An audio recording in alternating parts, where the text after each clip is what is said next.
എന്താ പറയുക?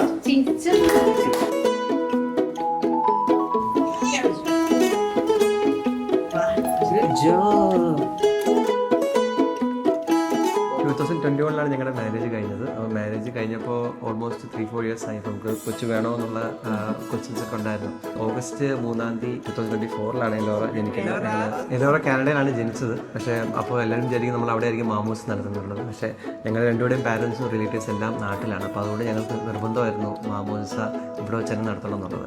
അതുകൂടാതെ തന്നെ എല്ലാവരുടെയും ബ്ലെസ്സിങ്സും എല്ലാം കിട്ടുന്ന ഒരു വലിയൊരു അനുഗ്രഹമാണ്. അപ്പോൾ അതിനുവേണ്ടിയാണ് ഞങ്ങൾ നാട്ടിൽ തന്നെ മാമൂസ നടത്തുകയും ഇതൊരു നല്ല ലൊക്കേഷനായി തീരുമാനം ഞങ്ങൾ പ്രതീക്ഷിക്കുകയും ചെയ്യുന്നു.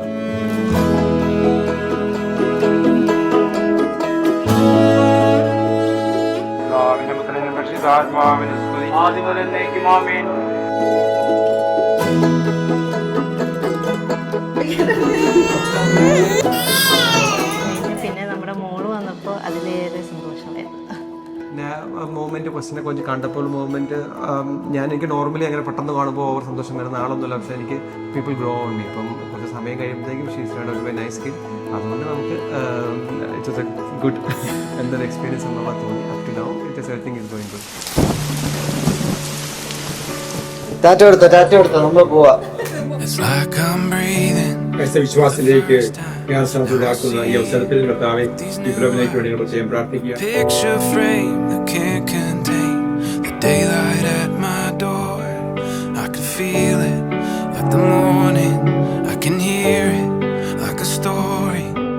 Symphony I can't believe I never heard before. You are the reason. You are the reason that I have hope and so much more to. Welcome our gorgeous little angel Elora and her family onto the dais. നല്ലൊരു കൈയടി കൊടുക്കാം.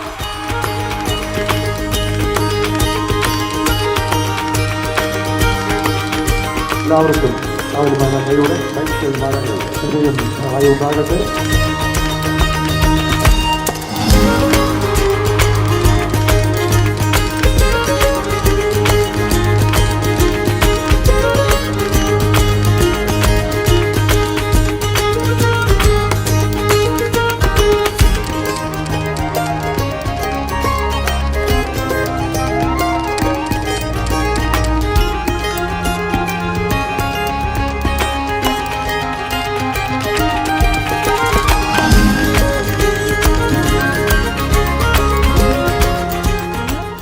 കുറേ പേര് നമ്മൾ നോക്കി വെച്ചായിരുന്നു. എനിക്കൊരു പേര് ഇഷ്ടപ്പെടുമ്പോൾ എബിക്ക് ആ പേര് ഇഷ്ടപ്പെട്ടില്ല. അങ്ങനെ നമ്മൾ ഒരു 6 months ആയപ്പോൾ നമുക്ക് മനസ്സിലായി ഇത് ഗേൾ ആയിരിക്കുമെന്ന്. നമുക്ക് ജെൻഡർ മനസ്സിലായപ്പോൾ പിന്നെ ഫുള്ളി ഗേളുടെ പേരായിരുന്നു നോക്കിയത്. അങ്ങനെ നമ്മൾ കണ്ടുപിടിച്ചാണ് എലോറ എന്നുള്ളൊരു പേര്, വിച്ച് മീൻസ് ഗോഡ്സ് ലൈറ്റ്.